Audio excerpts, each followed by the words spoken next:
Hello and welcome to the special episode of the Best of Our Town Fairbury.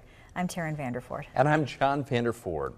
Well, nearly 4,000 people are proud to call the town of Fairbury their home. And a big reason why is because there is a spirit of volunteerism that is undeniable. Our Lance Schwartz now with the story of one man and the spirit of giving.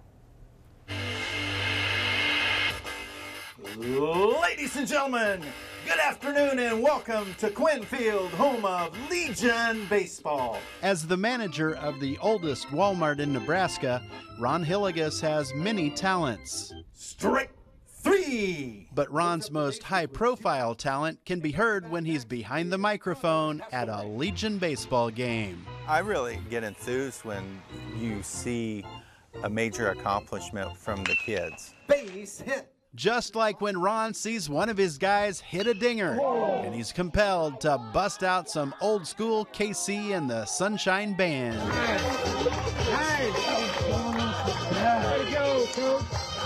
This native of Chambers started running the public address system at Fairbury Legion baseball games when his son was playing back in 2009.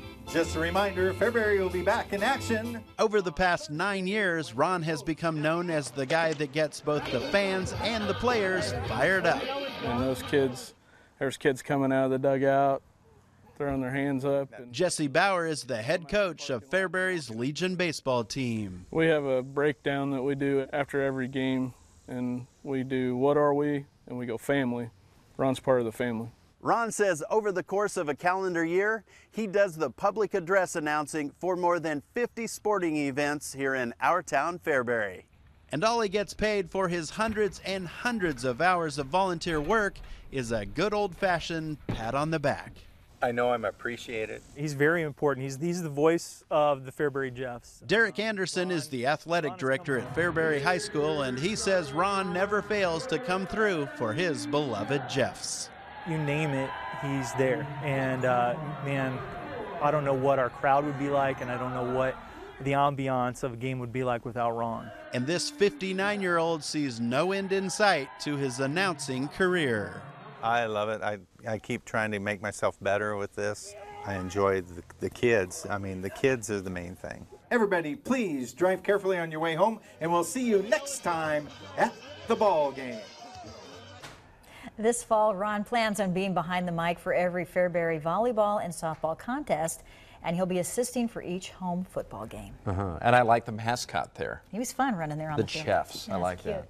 All right, well, our town Fairbury recently went from having 2 good fire departments to having 1 great fire department. At the beginning of July, the city's fire department merged with the Fairbury Rural Fire Department. The expanded all-volunteer department is made up of 56 firefighters, and each one is excited about the addition of a brand new firefighting apparatus. This 6,000-gallon tanker truck was originally built to haul milk, but now serves as a tanker. It makes things less worrisome because we have 2 villages that don't have water, and so when we go to those villages, we have to bring our water with us, and so we can sustain a lot longer period of time now. Chief Krause says a lot of the credit for Fairbury having an efficient and reliable fire department goes to the employers who allow their workers to leave their jobs to answer emergency calls. Well, from racing to a fire to just plain racing, the Speedway in Fairbury is considered by many to be among the best dirt tracks in Nebraska. The go-to guy at the Jefferson County Speedway says his group runs 7 races throughout the year with an annual United States Auto Club midget show that features some of the best drivers in the nation.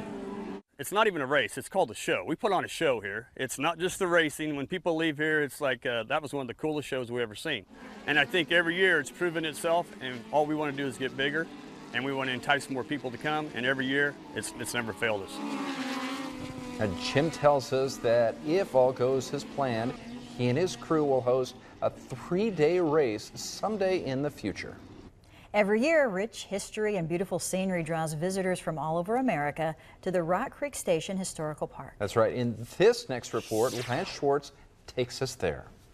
This black and white photograph is Rock Creek Station from approximately 1860. We got a nice visitor center, which would be approximately right here on the map, and this white line coming down would be the Oregon-California Pony Express Trail, which would be the interstate of the 1860s. Jeffrey Barger has been preserving history at Rock Creek Station since 1984. Layman terms, it's a road ranch catering to the needs of the traveler. It was a Pony Express station. It was an overland stage station. It was just a main hub and a meeting point for the travelers on the trail. It really is hard for me to wrap my mind around, but nearly 200 years ago, it was right here in these ruts and swales that were made from horses, mules, and oxen pulling covered wagons full of people headed to the West Coast. It's totally amazing, and that's how we try to interpret it. This is our history. There's areas of the ranches and the park that we've reconstructed that you're actually walking in that 200-year-old interstate highway. In this aerial shot, it's easy to see the scars that were left behind along the Oregon Trail. If you can see that swale or rut, however you want to term it, it comes right down through. We're standing in it now. Now you can walk in the trail rut as we preserve it up on the hill, come right in through the West Ranch, where the West Ranch cabin is a log structure that catered to the needs of the traveler. And then if you look off to the east, you can see the reconstruction of Pony Express and Overland Stage Station and a toll bridge, so that continuation of our ranch site. And it was on this very site where a young Wild Bill Hickok first killed a man and began his career as a gunfighter in July of 1861. Living history demonstrations by area reenactors are held here on the third Saturday of each month, from April to October. But you're invited to enjoy all 350 acres of the Rock Creek Station Historical Park all year long. And if you're interested in seeing a little living history, the Rock Creek Trail Days takes place in the first full weekend in June with a Buffalo Stew cookout and a reenactment of the Wild Bill Hickok fracas. Cool place. Very cool place. You can just kind of feel the history when you're there. Kind of encompasses you Absolutely. there, yeah. Coming up next, a trip to everyone's favorite summertime retreat in Jefferson County. Watching the kids out here playing and stuff, especially church camps, when you get a large group of kids, they just have a blast out here just to see everybody bonding, getting along. It's great. A tour of Camp Jefferson awaits when the best of our Town Fairbury returns.